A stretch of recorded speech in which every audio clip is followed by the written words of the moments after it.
Assalamualaikum warahmatullahi wabarakatuh. Perkenalkan, nama saya Yudi Armansyah dengan NIM 1950. Di sini saya akan menjelaskan tentang prinsip kerja sensor.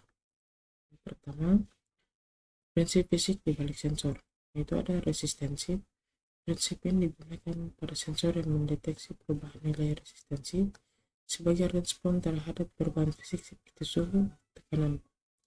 Kapasitansi. Sensor berbasis kapasitansi bekerja untuk mengukur perubahan kapasitansi antara dua plat konduktif sebagai hasil dari perubahan jarak bahan di antara plat atau kondisi lingkungan. Induktansi. Sensor ini mengukur perubahan dalam induktansi yang disebabkan oleh perubahan medan magnet atau posisi objek konduktif. Efek piezoelektrik. Fenomena ini di mana material piezoelektrik menghasilkan tegangan listrik ketika dikenakan tekanan mekanis. Ini digunakan dalam sensor tekanan atau getaran. Kemudian efek termoelektrik. Prinsip ini digunakan pada sensor suhu seperti termokopel, di mana tegangan listrik dihasilkan karena adanya perbedaan suhu antara dua logam yang disambungkan. Efek fotolistrik digunakan pada sensor optik, di mana cahaya mempengaruhi aliran elektron dalam bahaya semikonduktor untuk mendeteksi intensitas atau panjang gelombang cahaya. Efek magnetoelektrik.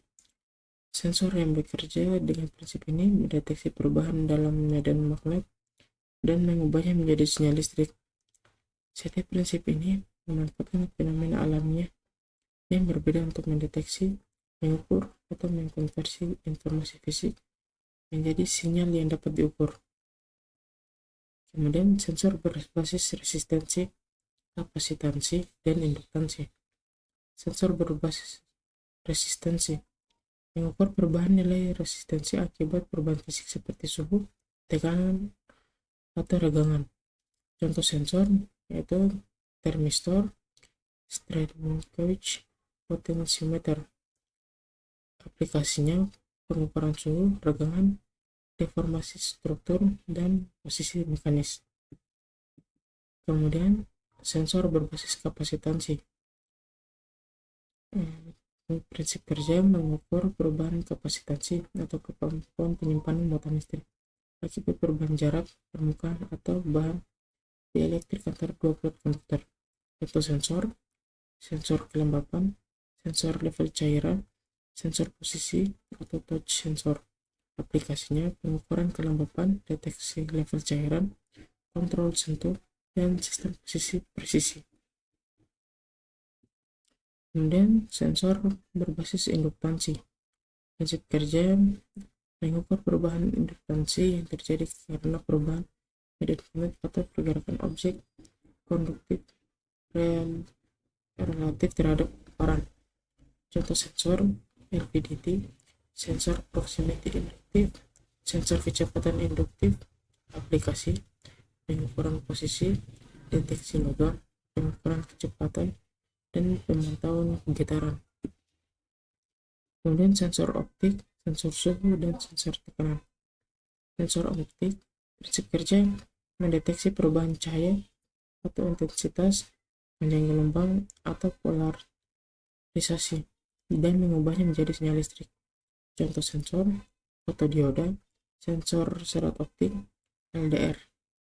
Aplikasi pengukuran intensitas cahaya, sistem keamanan atau sensor cahaya, komunikasi serat optik, sistem pemantauan lingkungan. Kemudian sensor suhu. Prinsip kerja mendeteksi perubahan suhu dan mengubahnya menjadi sinyal listrik atau resistensi yang dapat diukur. Contoh sensor termokopel, RTD, termistor, dan aplikasinya pemantauan suhu di industri. Kontrol suhu di perangkat elektronik, termostat, sistem HVAC atau heating, ventilation, air conditioning. Kemudian sensor tekanan. Prinsip kerja mengukur tekanan gas atau cairan dan mengubahnya menjadi sinyal listrik berdasarkan deformasi mekanis atau perubahan kapasitansi atau resistensi. Contoh sensor piezoelektrik, strain gauge, sensor kapasitif tekanan. Aplikasinya pemantauan tekanan pada sistem hidrolik, pneumatik, pengukuran tekanan atmosfer, aplikasi otomotif, sensor tekanan ban, dan industri proses. Dan pengukuran dan kalibrasi sensor. Pengukuran sensor prinsip pengukuran sensor mengubah besaran fisik seperti suhu, tekanan, cahaya menjadi sinyal listrik yang dapat diukur. Jenis pengukuran langsung, mengukur besaran fisik secara langsung, misalnya suhu, tekanan, melalui perubahan resistansi, kapasitansi, atau induktansi. Kemudian pengukuran tidak langsung, mengukur perubahan fisik, sinyal fisik yang diakibatkan oleh besaran fisik lain, misalnya perubahan medan magnet pada sensor induktif. Kemudian sinyal keluaran, sensor menghasilkan sinyal keluaran, tegangan arus, frekuensi, atau data digital yang diproses untuk memberikan informasi pengukuran yang akurat. Kalibrasi sensor. Definisi kalibrasi sensor, penyesuaian sensor agar output sensor sesuai dengan nilai standar yang sudah diketahui dan akurat. Pentingnya kalibrasi menjamin akurasi pengukuran sensor, mencegah kesalahan pengukuran yang dapat mempengaruhi hasil analisis atau operasi sensor, memastikan konsistensi kinerja sensor dalam jangka panjang. Kemudian metode kalibrasi. Kalibrasi satu titik. Kalibrasi dilakukan pada satu titik referensi, cocok untuk sensor yang hanya perlu akurasi pada satu rentang pengukuran. Kemudian kalibrasi multi titik, menggunakan beberapa titik referensi dalam rentang pengukuran untuk memastikan akurasi di seluruh jangkauan sensor. Kemudian ada kalibrasi otomatis, proses kalibrasi yang diotomatisasi dengan bantuan perangkat lunak atau alat kalibrator untuk meningkatkan efisiensi. Dan prosedur kalibrasi, langkah-langkah kalibrasi. Yang pertama, persiapan sensor dan alat standar yang digunakan sebagai referensi.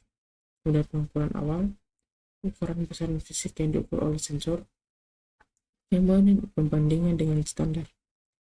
Bandingkan hasil pengukuran dengan nilai standar yang diketahui. Penyesuaian sensor. Jika terdapat perbedaan, lakukan penyesuaian pada sensor untuk menyesuaikan hasil dengan standar. Kemudian verifikasi. Ulangi pengukuran setelah penyesuaian untuk memastikan sensor telah dikalibrasi dengan benar. Alat kalibrasi. Yang pertama, kalibrator multimeter untuk kalibrasi sensor listrik seperti sensor tegangan atau arus. Kemudian ada kalibrator tekanan untuk sensor tekanan, memberikan tekanan referensi yang dapat dibandingkan dengan sensor yang dikalibrasi. Setelah itu ada kalibrator suhu, menggunakan oven atau alat khusus untuk memberikan suhu referensi pada sensor suhu. Kemudian kalibrator otomatis, menggunakan alat yang mengotomatisasi proses kalibrasi dan meminimalisir kesalahan manual. Kemudian faktor yang mempengaruhi kalibrasi, itu ada waktu dan frekuensi kalibrasi. Sensor perlu dikalibrasi secara berkala tergantung pada penggunaannya, kondisi lingkungan, dan pentingnya akurasi. Lingkungan kalibrasi, faktor lingkungan seperti suhu, kelembapan, dan tekanan dapat mempengaruhi hasil kalibrasi.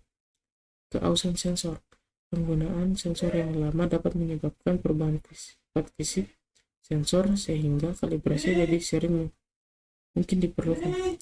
Tantangan dalam kalibrasi stabilisasi sensor. Beberapa sensor mungkin memiliki karakteristik yang berubah seiring waktu dan membuat kalibrasi sulit dijaga. Biaya kalibrasi yang akurat memerlukan alat khusus yang kadang-kadang mahal, terutama untuk sistem otomatis. Pengaruh lingkungan. Kondisi lingkungan yang tidak stabil dapat menyebabkan kesulitan dalam mendapatkan hasil kalibrasi yang konsisten. Mungkin cukup itu saja yang dapat saya sampaikan. Lebih dan kurangnya mohon dimaafkan. Wabillahi taufiq wal hidayah. Wassalamualaikum warahmatullahi wabarakatuh.